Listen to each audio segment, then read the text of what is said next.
In March 2025, Mattel made history. The legendary toy company announced something bold, something that had never been done before.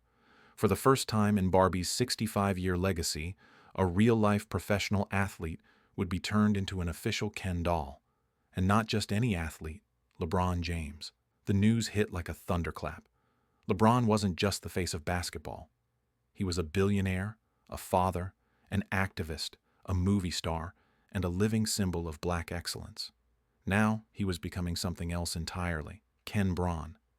This wasn't a generic doll in a jersey. It was sculpted in his image. Full beard, Lakers uniform, a miniature championship ring, even tiny replicas of his signature LeBron 20 sneakers. The announcement was met with pure hype. Pre-orders opened within minutes. Late-night hosts cracked jokes. Fans called it the most iconic Ken ever made. Parents praised the milestone, calling it a win for visibility. And for once, the sports world and toy aisle were cheering in sync. But just as fast as it came, Ken Bron vanished. No warning, no explanation, no doll. And what started as a celebration was about to turn into something much, much darker. At first, fans thought it was a glitch. Retail sites that had been flooded with pre-orders just days earlier suddenly showed out of stock, or worse, product no longer available. Major retailers like Target and Amazon quietly pulled the LeBron Ken from listings. Even Mattel's own website wiped all references to the doll as if it never existed. No press release, no delay announcement, no tweet. Just silence. Collectors panicked. NBA fans were confused. Toy influencers started sounding alarms. I pre-ordered within minutes, got a confirmation email. Then yesterday, canceled. Mattel ghosted us. What's going on with Ken Bron?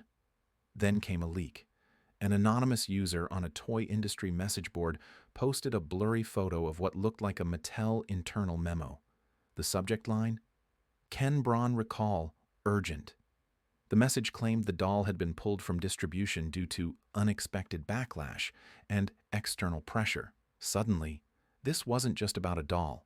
This was about power, about corporate fear, about something behind the curtain. And the internet? It was just getting warmed up. So what happened? Why did a doll honoring one of the most respected athletes in the world suddenly vanish? It wasn't about the quality of the toy. It wasn't a manufacturing error. It wasn't a licensing issue. It was something far more predictable and far more dangerous. Almost immediately after the Ken Bron announcement, a coordinated backlash began brewing online. Not from collectors, not from fans, but from politically charged corners of social media, accounts known for stirring culture war outrage. Barbie's gone woke again. LeBron's a race baiter. My kid's not playing with that. This isn't about toys. It's about indoctrination. YouTube rants, TikToks calling for boycotts, hashtags like #NoKenBron, and conservative talk show hosts fanning the flames followed swiftly. Even a few family advocacy groups issued statements accusing Mattel of promoting radical values by aligning with an athlete known for speaking out. But what values were they so afraid of? LeBron James had spoken about racial injustice, police brutality, voting rights, and education reform. He opened schools, gave scholarships, and used his platform to elevate others. And somehow, that made him controversial. Mattel had stepped into a storm. And instead of standing tall, they took cover. When the backlash hit, everyone waited for Mattel to respond. Would they defend their decision? Would they double down and stand by LeBron, someone they had proudly announced just weeks earlier? They didn't. Instead, they vanished. Emails from concerned collectors were met with canned replies, or no response at all. Social media posts asking about the LeBron doll were quietly deleted. And major media outlets, People, Forbes, even ESPN, reported the same thing. Mattel has no comment on this product at this time. For a company that had built an empire on visibility and storytelling, Mattel's silence was deafening. This wasn't a low-profile product. This was a flagship figure in a brand-new collection, Barbie X Real Icons, meant to inspire the next generation. And now, their most high-profile doll was gone, like it never existed. Some employees began leaking internal frustration.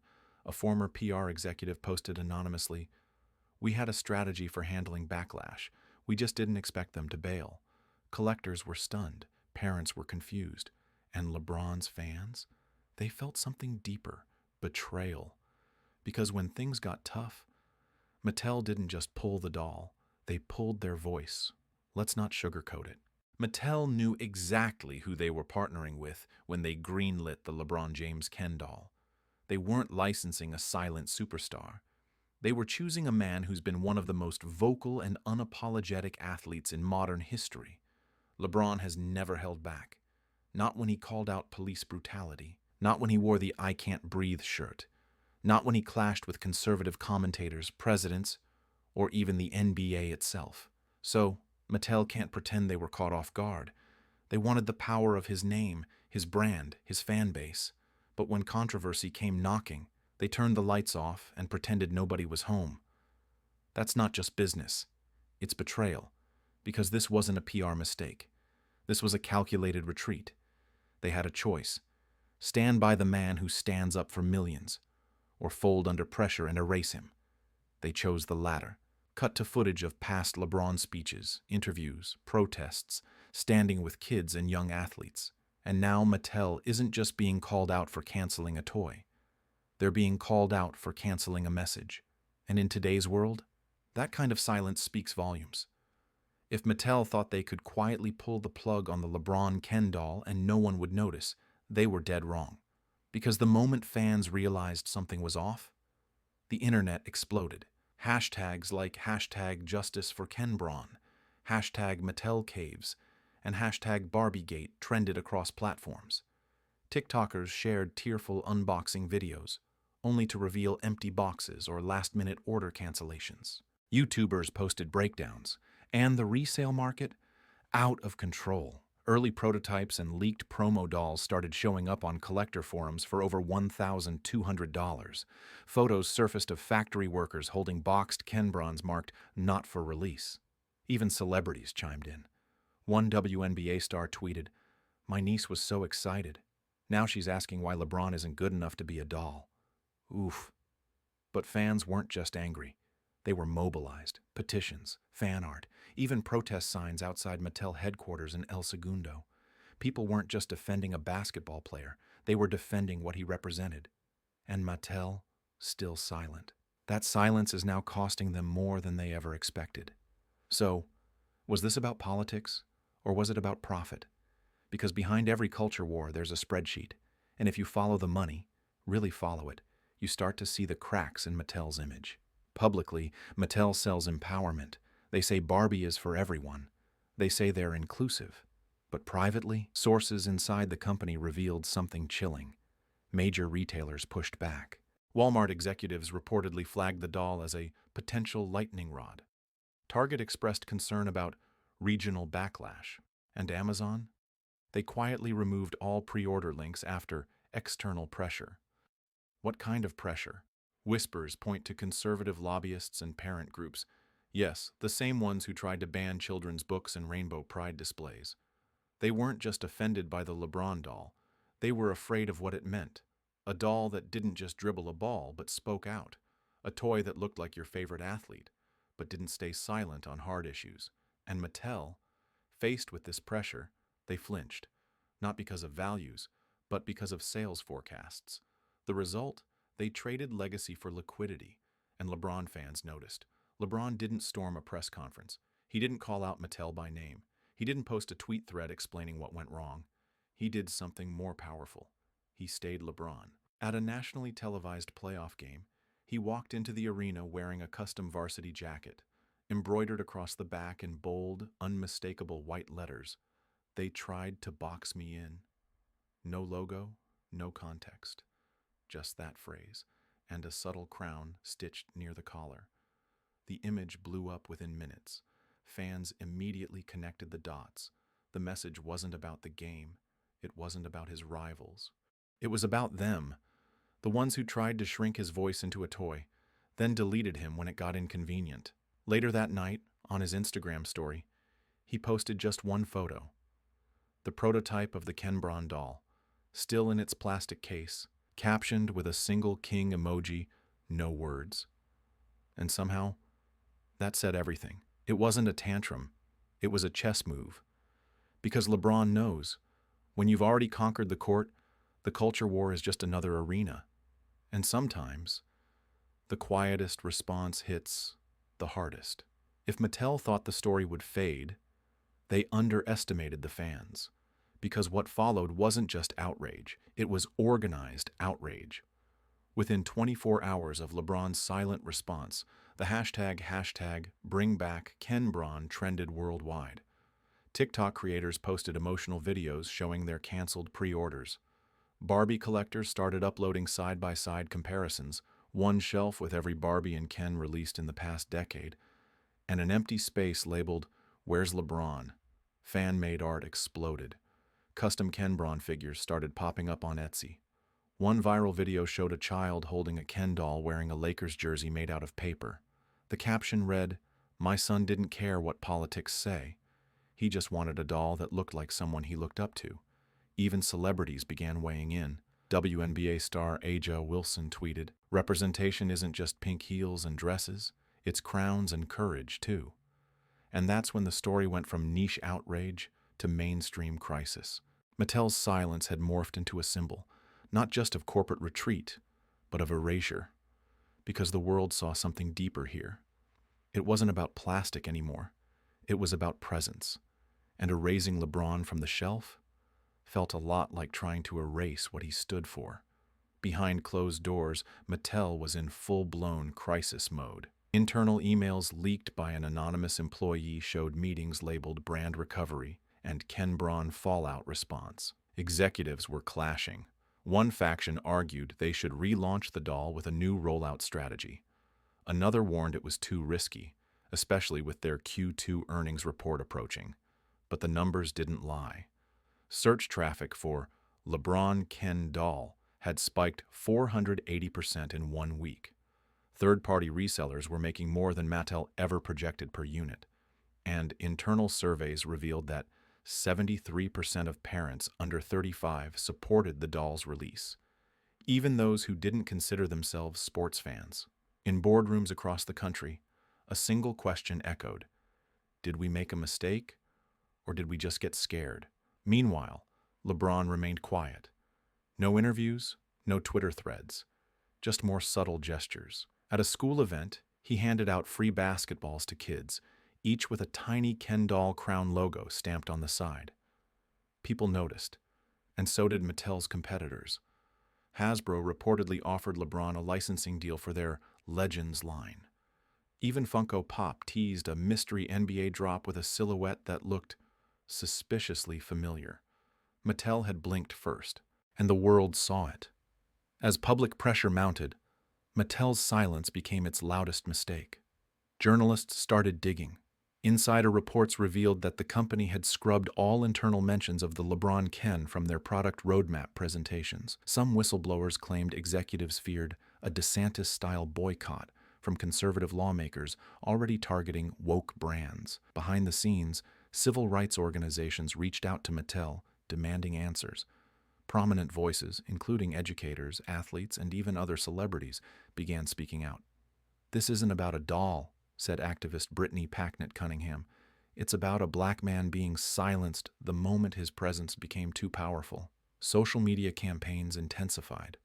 TikTokers stitched videos showing LeBron's philanthropic work, his I Promise school, his scholarship programs, next to headlines of Mattel's silence. It struck a nerve.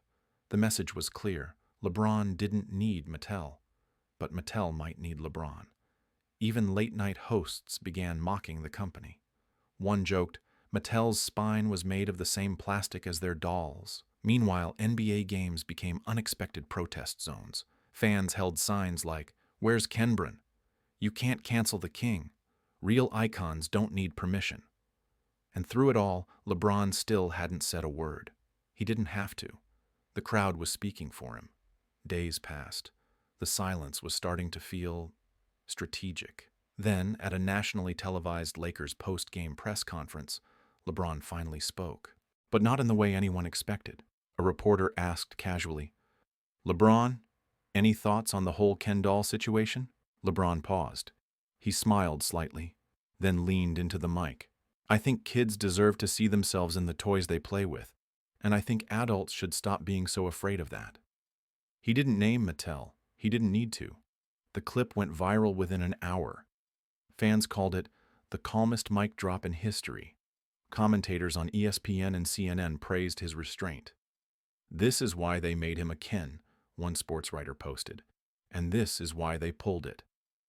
That same night, LeBron shared an old photo to his Instagram story, a blurry image of himself as a kid, holding a basketball next to a caption, "They told me I wasn't the right shape for greatness, but I never needed their mold." A crown emoji followed. No tags, no hashtags, just the king. Reminding the world why he earned that title inside Mattel, panic had gone from whispers to alarms. Internal emails leaked. Board meetings were suddenly off-site. A confidential employee forum lit up with one chilling thread. "We underestimated the storm. The silent strategy is failing." Executives were split. Some urged a formal apology. Others warned it would set a dangerous precedent, that backing down would empower future controversy. But then came the data. Searches for LeBron Ken doll had skyrocketed. Collectors were selling prototypes for over $2,000. And most damning of all, Mattel's stock dropped 4% in a single day. At that point, the silence wasn't just deafening. It was expensive. A crisis PR firm was brought in. Their advice? Acknowledge the fans, address the confusion, but don't admit wrongdoing. Not yet. Meanwhile, a rogue designer inside Mattel posted a cryptic video close-up of the Ken Bron prototype. Then, the sound of a flame igniting. Cut to black. The video caption? "He was too real for plastic." It exploded overnight. And now, the question wasn't just about one toy. It was about a brand in crisis. And a legend the world refused to shrink. LeBron had stayed mostly silent. No interviews, no rants, no media tour. Until now. It started with a podcast appearance. Unannounced, unscripted, and totally unexpected. He sat across from a young black host in a studio filled with sneakers and books. The vibe was chill, but the tension, palpable. "So, LeBron," the host asked, "what's up with the doll?" LeBron leaned forward, arms crossed. "Man, they wanted the image, not the voice." A pause. "They wanted the king, but not the kingdom. They wanted the jersey, not the justice. You can't separate the two." The room went quiet. The host blinked, then nodded. And just like that, LeBron wasn't just reclaiming the narrative, he was reframing it. "I don't need a piece of plastic to validate me," he added. "But if they're scared of a doll, imagine how scared they are of real change." He smiled. Calm, measured, dangerous. The clip went viral instantly, not because of what he said, but how he said it. This wasn't outrage. It was strategy. The impact of LeBron's words reached far beyond the headlines. In classrooms across the country, his message sparked new kinds of conversations about representation, self-worth, and what it means to be truly seen. At a middle school in Cleveland, a social studies teacher scrapped the day's lesson plan and asked students a simple question. If you could turn someone into a doll, who would it be, and why? The answers weren't about celebrities. They were about real people. My older sister, because she takes care of me when our parents work nights. My neighbor. He gives out free haircuts every Saturday. That girl in 6th grade who told the principal I was being bullied. LeBron hadn't just defended his image. He'd helped redefine what heroism looks like. Not plastic perfection, but everyday courage. Not fame, but impact. His silence, his poise, his refusal to fight on anyone else's terms had done more than any press release ever could. He didn't just reject the mold. He shattered it and made room for everyone else. At a YMCA event in Akron, a young girl handed LeBron a handmade drawing, a version of the Ken Bron doll, but this one wore a graduation cap and held a book titled Our Voice. LeBron held back tears. "This," he told her, "is better than any trophy I've ever won." Meanwhile, within Mattel, a quiet reckoning began. Younger designers, some fresh out of art school, others longtime staffers, started speaking up. They pushed leadership to stop fearing headlines and start embracing responsibility. In one internal memo, a designer wrote, "We can't inspire the next generation if we keep erasing the ones who already do." For the first time in weeks, the company felt a shift, not in strategy, but in conscience. And Mattel? They weren't just losing control of a PR story. They were losing control of the king. Days later, something unexpected happened. Mattel released a statement, not a flashy video or corporate spin, just a plain press release buried on their website.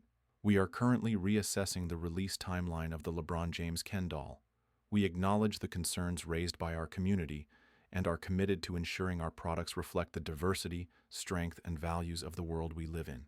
No apology, no answers, just corporate gymnastics. But the people? They didn't wait. A fan-led art exhibit popped up in LA called Ken Bron Lives. Artists displayed custom dolls, reimagined packaging, and graffiti-inspired tributes to the king in miniature form. LeBron didn't attend, but his signature was etched on one wall. "You can try to shrink me. I'll still take up space." Meanwhile, educators used the saga in media literacy classes. Talk shows dissected Mattel's silence. Even a university offered a fellowship titled The Ken Bron Project: Branding, Race, and Representation. A toy had become a symbol. A silence had sparked a revolution. And LeBron? He didn't just dunk on a basketball court. He dunked on corporate fear, forever. Ken Bron lives, whether Mattel likes it or not.